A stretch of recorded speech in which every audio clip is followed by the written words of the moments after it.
Greetings, I'm your host Red Tail. Welcome to an introduction to the Mound Builders, the first in a four-part series entitled An American Deception. We'll see you in a few minutes.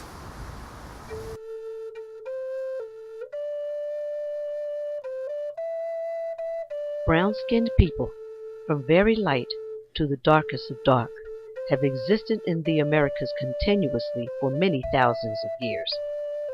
Writer Jack Forbes, in his book Africans and Native Americans, said, "Many, but not all, Native Americans were brown or dark-colored without African ancestry." These brown-skinned people lived here long before the dawn of European civilization and the arrival of the European settlers. When the Europeans arrived to the shores of the United States, they encountered a culture of people that became known as the Mound Builders. Mound Builder is a general term referring to the indigenous inhabitants of North America who built various styles of earthen mounds for burial, residential, and ceremonial purposes. Here you see a sampling of mound sites that have been discovered in the United States. These mounds are primarily visible from the Mississippi River to the Appalachian Mountains, from the Great Lakes to the Gulf of Mexico.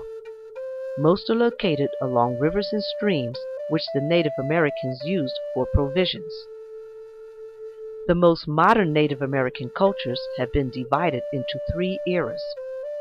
The Archaic era, from 8000 BCE, or before the Christian era, to 1000 BCE. The Woodland era, from 1000 BCE to 1000 CE, or the Christian era. And the Mississippian era, from the years 1000 to 1700. And there is evidence of mound builders in all three eras. The mound builders have been attributed to building four basic types of mounds. The most common mounds are the conical mounds. Conical mounds are mounds that are cone or oval shaped. Many of these types of mounds were for burial purposes.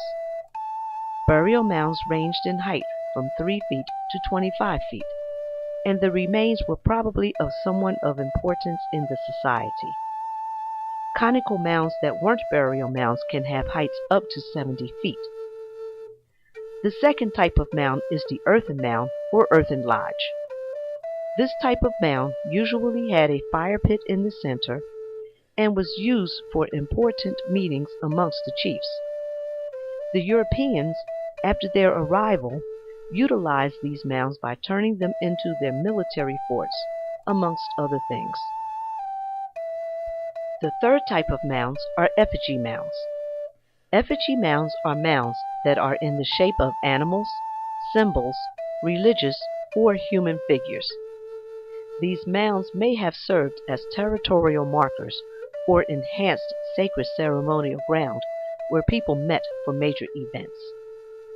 Modern Native American shamans, or spiritual healers, suggest that the effigy mounds enhanced the power for healing and communication with the ancestor spirits. The last type of mound is the platform mound. Platform mounds, or temple mounds, are flat-topped mounds which were used to house temples for the leaders, for ceremonial purposes, sometimes for residences, and sometimes for survival needs such as observing up and down the waterways for unwanted visitors. Welcome back. Even here in Philadelphia, there are remnants of these great and ancient structures. I stand now at the steps of Philadelphia's famous landmark, the Philadelphia Museum of Art. But did you also know that this historic location, which the museum now occupies, was once called Fairmount by the colonial settlers? Up until the time of colonial settlement, this land belonged to the indigenous Americans. And if the mound would have remained undisturbed, it would have been classified as a platform mound today. In 1812, an engine house was built at the bottom of Fairmount to pump water from the Schuylkill River to the top. This later became known as the Fairmount Waterworks. In 1919, the mound began its most recent transformation into what is now known as the Philadelphia Museum of Art. You have just finished watching the first in the four-part series entitled An American Deception. For more information, please email us at anamericandeception@gmail.com.